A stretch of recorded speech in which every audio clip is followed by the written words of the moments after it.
So there we have it, first Monday back after the Easter holiday. I hope you guys had a great Easter weekend holiday, by the way. I know mine was sure relaxing, although I did do a lot of swimming in some cold lakes, and today my throat is just a little bit sore, but I'm not too worried. I think it's gonna be all right. Today should be a fairly quick recap video because I made 0 trades. I'm actually might be entering a trade on the recap video, or I might be entering a trade a little bit later today. If I do, and it's not on the recap video, I'll be sure to let you guys know first thing tomorrow on the stream. But overall today, we traded the morning pretty okay. Well, no trades, but I think that was actually a good decision. Basically the morning, a lot of lead gappers that were just choppy. There was no clear one gapper, and there was a lot of failed breakouts. So being careful around 9:30 to 10 o'clock was actually the way to trade, was the right idea. But around 10 o'clock, I was calling it out. We're probably gonna see one big move, or maybe 2 stocks making bigger moves to the upside, and WORX, which was kind of our main lead gapper on the day, did it. And you know what? I should have got aggressive then. I should have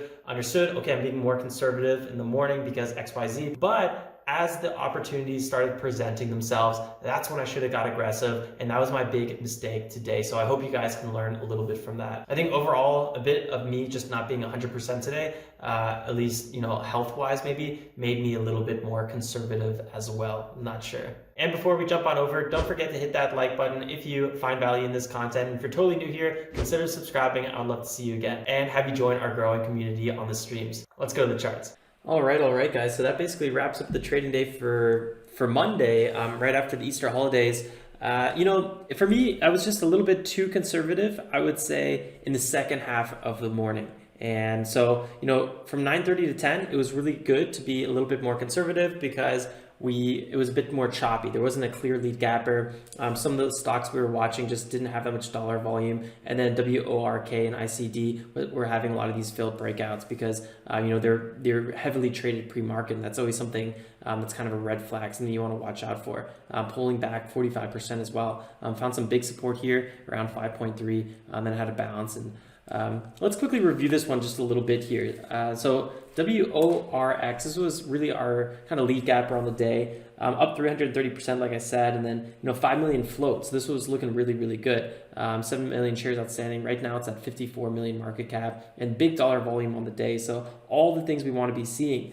They also had coronavirus, big list of orders. So it was like their first big order, WORX, and yeah, I mean, great catalyst. So what I was waiting for, since I knew this one kind of had such a big aggressive pre-market trading, you could see this, it was really trading thickly pre-market, and oftentimes those don't open up that nicely. And that's kind of what we saw here. We got a 9-10% rip, but then instantly we had an aggressive pullback, about 14-15%. So it was kind of tough to trade this one. You just wanted to be a little bit more cautious.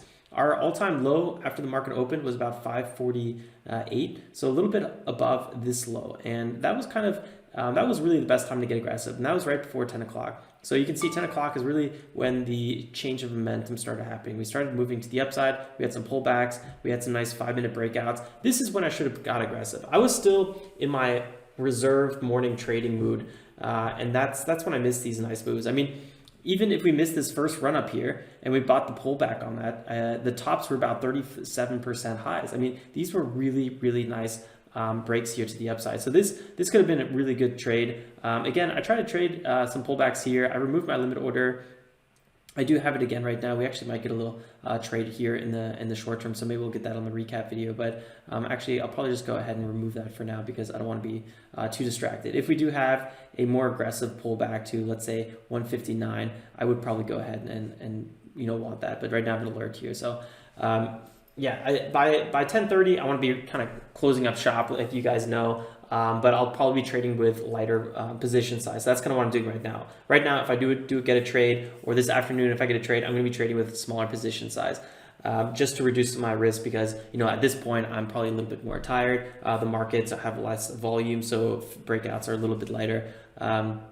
And that kind of reduces some of the overall market risk. You don't know if there's going to be some news article out or there's going to be a direct public offering, and all of a sudden, you know, the stock price drops like crazy. So you really want to hedge against that a little bit. And the way I hedge against it is kind of reducing my position size. WORX really would have been good to trade pre-market. Honestly, this pullback here to about 5.3 area would have been really, really nice. And I was kind of thinking about it, but I don't know. I'll run the scanner usually this time, and then I don't want to just out of nowhere get into a trade. So typically I don't trade pre-market, but sometimes you do see those good setups. So if I see a good setup and I feel fairly confident about it, I like the lead gapper, yada yada. I like the catalyst. I like the history of the charts, the long-term daily chart. Then I'm going to go ahead and get aggressive. But for now, I am a little bit more cautious with pre-market and then after 10:30. So let's go ahead and talk about CANF. This was our second lead gapper, and this one was even more tricky to trade. 90% gapping up pre-market, 8 million float. So kind of in the criteria. But what I didn't like is this super aggressive selling off here. This bounce was actually not too bad. This was like a 10% bounce.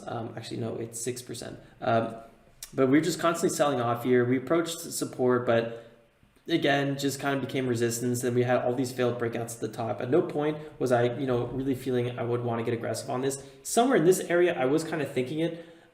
We did have a kind of nice move higher here. What was that? This is like 950. So let me quickly see. That was like right here. So we had a nice breakout here, and buying a pullback here could have been good. This was like a 7% move. I think we could have capitalized on that. But again, I was just being a little bit too cautious, and now it's still selling off. And one of the first things out of the gate when I saw CANF was the fact that we had huge resistance everywhere. And I was like, let's check the daily. And then, just much more resistance above. I mean, what we're looking for are, those first green days, which we had, but a little bit more, breathing space, a little bit more room to run to the upside. And here we had the 180-day moving average coming in from above at 230. And you can see totally has rejected the price. And it's done it several times in the past. So it's clearly an important metric that traders are looking at. So yeah, CANF kind of missed this one. This actually looks like a nice little bounce off the bottom. So I might actually go ahead and look for a potential entry here. I gotta say, this is looking kind of good. We have a nice little 5-minute breakout here. We might have a quick little pullback here. So entering this with about 500 shares might not be a bad little trade. I don't think we're gonna have a big reversal on this one, but I do think it could be a nice little VWAP reversal kind of setup. So I'm going to go ahead and actually enter this at around $2. I think this could be not a bad setup at all. So here we go. Just kind of let's see what we get here. $2.82. I'm just going to be a little bit more conservative and put at 197. Again, I'm trading with a little bit smaller position size. We might get a quick little pullback here. If we get an entry, great. Otherwise, I'll just keep a close eye on this one. They also, CANF got a little approval here for coronavirus 19 trial, so they can do patient trialing. And that's, pretty good news overall. And not to mention, I always like when we're near these big time support areas. So yeah, begin testing here. So yeah, good coronavirus related news. Nice. Let me quick go back here to the chart. What I do oftentimes like to trade is when, afternoon, when we approach these support lines, I like to sometimes try to enter on these areas. And looks like we almost got an entry here, but quickly the price bounced, and for some reason we didn't get that entry I was looking for. So looks like we might get chipped away. This could be an entry. What I like about this one is we get that 5-minute pop to the upside, and we're getting that pullback right now. So looking really, really good. I might even move this up just one little notch here. Let's kind of watch this a little bit later or longer. If I don't close out this trade during this recap, you guys are going to see it first thing in tomorrow's live stream. So if you have not done so already, definitely consider subscribing. I go live every morning at 9:15 a.m. Eastern Standard Time, trade and market open. We're live usually till around 10:30, 11 o'clock. So yeah, CANF, this could be a good little entry here. And I got to say the bounce is kind of going a little slow. I'm actually going to move back this limit order even more. And I don't know if we're going to get this entry. I do think this could be a nice little trade here. We'll see what happens. For now, I'm going to just kind of chill a little bit, move down my limit order like I just did. And let's kind of give it a little bit longer here. I'm kind of surprised this move is taking as long as it's taking. So I'm actually going to go one more down. Yeah, so we can kind of wrap up this thing and CTSO. Let me quickly show you guys another trade. I was looking at CTSO. We had a bit of a huge top here, and you guys probably remember this one during the stream if you guys were watching that. Here in this area, I was really, really cautious. I was thinking about maybe $9 dip buy, but this thing's, this thing was just selling off so much and got so rejected here. And if you look at the long-term chart, it's really, really choppy. Trade's a little slower. So I was never really a fan of CTSO. I mean, think about this. You get a huge, you watch this run up, and there's a perfect pullback here to $8, $8.17 near long-term support and resistance. We've bounced here 4%. And, you know, a perfect move is 15%. And most of the time you never get a perfect move, right? You're looking for these big moves that can go 10, 20, 30%. But yeah, and then you're trying to take a meat of that move. So you're trying to take a chunk of that move. If it's like a third of the move, it's a half of the move. It's usually not the full move, right? Because that's a perfect entry, perfect exit. So I don't know. It's a slow mover, this stock. I mean, even the bounce trades would have been about 4 or 5.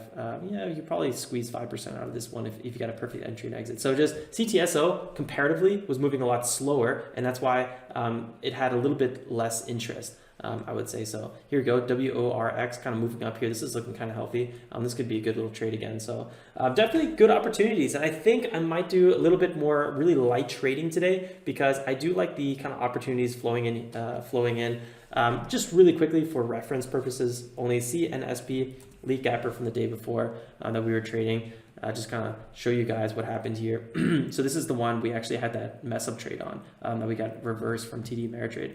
This thing just sold off the rest of the day and had a little spike here higher, but continued to selling off. So you got to be careful with these. These oftentimes only have one big green day, and the rest of the day the rest of the time they sell off. CLSK, another one, really really shady here. Try to had a nice little big morning open, and then around 10 o'clock, this thing was dead the rest of the day and just totally sold off. So you want to be really, really careful. And again, this one had one big green day and then just totally sold off again the rest of the day.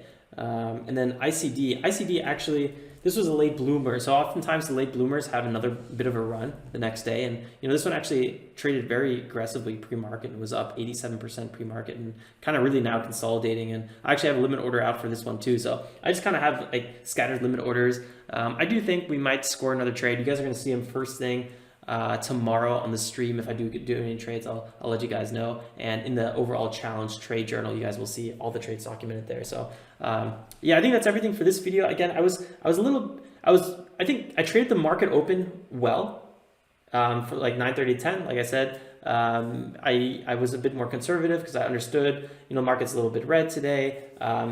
Easter Monday, let me get back into it. There's no clear lead gapper, so that was good. But as WORX and ICD really kind of found themselves a little bit, I should have got more aggressive, especially WORX, because that was the clear first day lead gapper, and I think that's really where the money's at.